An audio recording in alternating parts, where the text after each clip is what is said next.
Assalamualaikum warahmatullahi wabarakatuh. Okey, murid-murid, hari ini kita akan meneruskan pembelajaran subjek sains, satu Al-Ghazali dan satu Al-Kindi. Okey, tajuk pada hari ini adalah berkaitan dengan tumbuhan berbeza tapi serupa. Pelik dia. Tajuk dia berbeza tapi serupa. Okey, mari kita tengok apa yang dimaksudkan dengan berbeza tapi serupa. Okey, murid-murid perhatikan dan kenal pasti ciri bahagian tumbuhan yang serupa pada pokok berikut. Okey, ini adalah pokok bunga raya.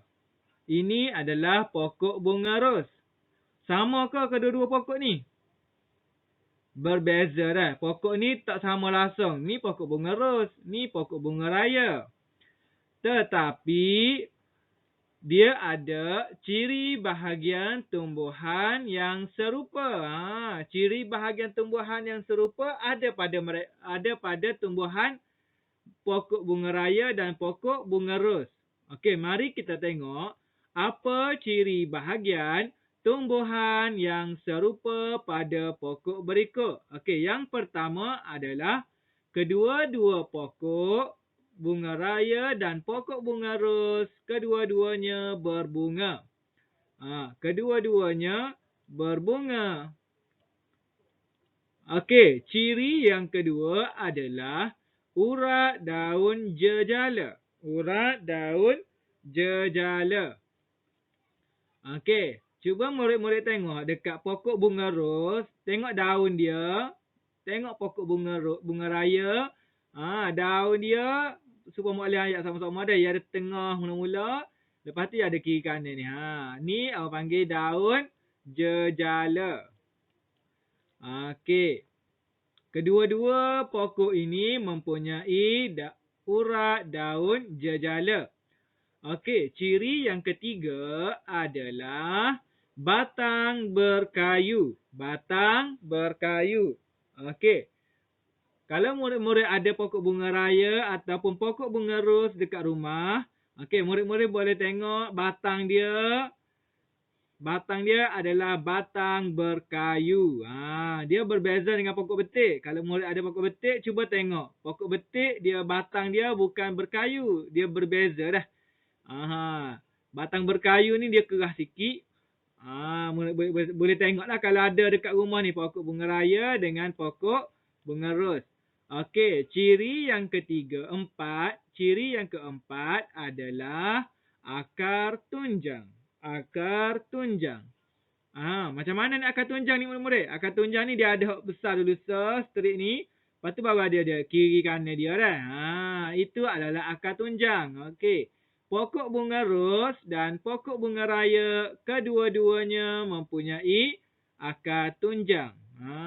Jadi pokok ni adalah berbeza. Tetapi mempunyai ciri bahagian yang tumbuhan yang serupa. Itu maksud dia tumbuhan yang berbeza tetapi serupa. Okey, mari kita tengok yang seterusnya. Cuba tengok dalam buku teks murid-murid muka surat 58.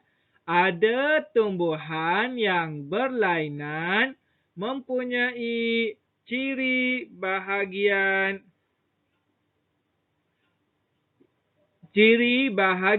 yang serupa. Pasti ciri bahagian yang sama pada tumbuhan ini. Okey, mari kita tengok.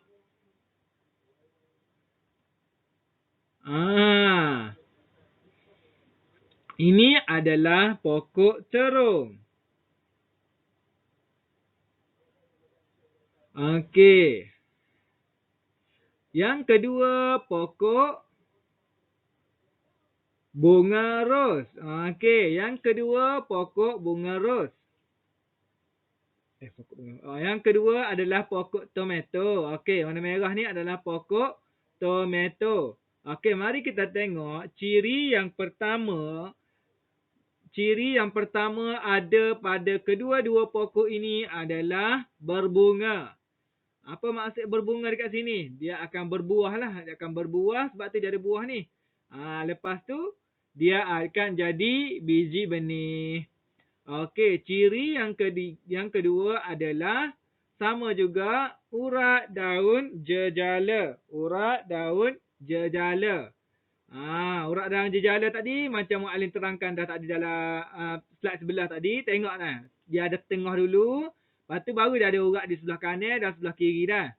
Okey, yang ketiga adalah batang berkayu. Pokok terong dan pokok tomato, kedua-duanya mempunyai batang berkayu. Okey, yang keempat, sama juga akar dia adalah akar tunjang. Kedua-dua pokok ini mempunyai akar tunjang. Sebab dia ni tengok ni. Maknanya kata dah kan, kalau akar dia ada straight dulu sepanjang ni besar, lepas tu baru ada kiri kanan, ini adalah akar tunjang. Satu lagi adalah akar serabut. Akar serabut tu dia tak ada sepanjang gini. Dia serabut gitu lalu dah. Dia ada alu sama je belakang. Gitu. Tak tahu duduk kat mana dah. Okey, ni murid-murid kena ingat dah. Sebab murid-murid akan buat video, murid-murid akan pilih satu pokok dan sebutkan ciri-ciri pokok ni. Berbunga ataupun tidak berbunga, urat daun jejala ataupun urat daun selari, batang berkayu ataupun batang tidak berkayu. Lepas tu akar tunjang atau akar serabut. Murid-murid boleh pilih dah nanti. Okey, mari kita tengok slide yang seterusnya. Okey, ni kerja sekolah murid-murid dah. Buat video. Okey. Murid-murid perlu buat video. Okey, arahan dia dah ada dekat sini dah. Yang pertama, murid-murid perlu pilih satu pokok di halaman rumah. Pilih satu pokok di halaman rumah. Contoh pokok yang murid-murid boleh ambil adalah pokok serai, pokok pandan ataupun pokok betik. Murid-murid boleh ambil pokok ni. Kalau pokok betik tu takkan nak atas rumah dia. Tak boleh.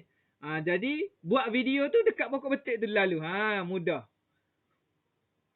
Okey, kalau pokok pandan, kalau tak boleh nak ambil dari pasu bunga depan rumah tu, marah ke umi ke ayah kan, jangan ambil. Buat video depan tu lalu. Tunjuk ni pokok pandan, berbunga ataupun tidak berbunga, boleh royak lalu. Daun dia jejala ke selari. Okey, yang ketiga, murid-murid perlu kenal pasti 4 ciri bahagian pokok tersebut.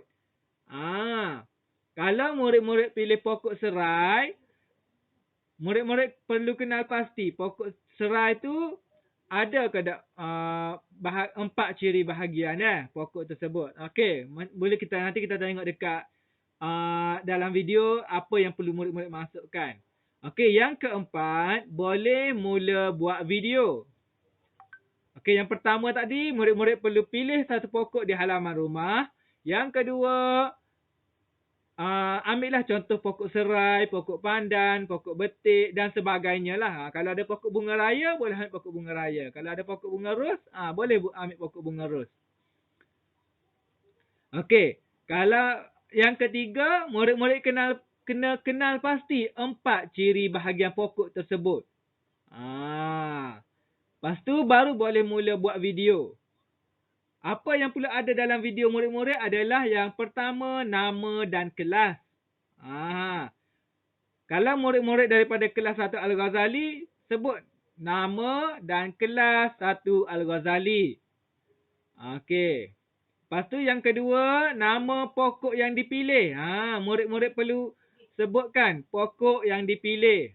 Okey. Yang ketiga, sebutkan 4 ciri bahagian tumbuhan tersebut. Kalau pokok pandan tidak berbunga, kena royak. Pokok pandan tidak berbunga. Daun dia daun selari. Batang tidak berkayu. Akar serabut. Okey, jadi murid-murid boleh buat dah. Sikit sahaja nama kelas, nama pokok yang dipilih dan sebutkan 4 ciri bahagian tumbuhan. Okey. Sekian, terima kasih. Assalamualaikum warahmatullahi wabarakatuh.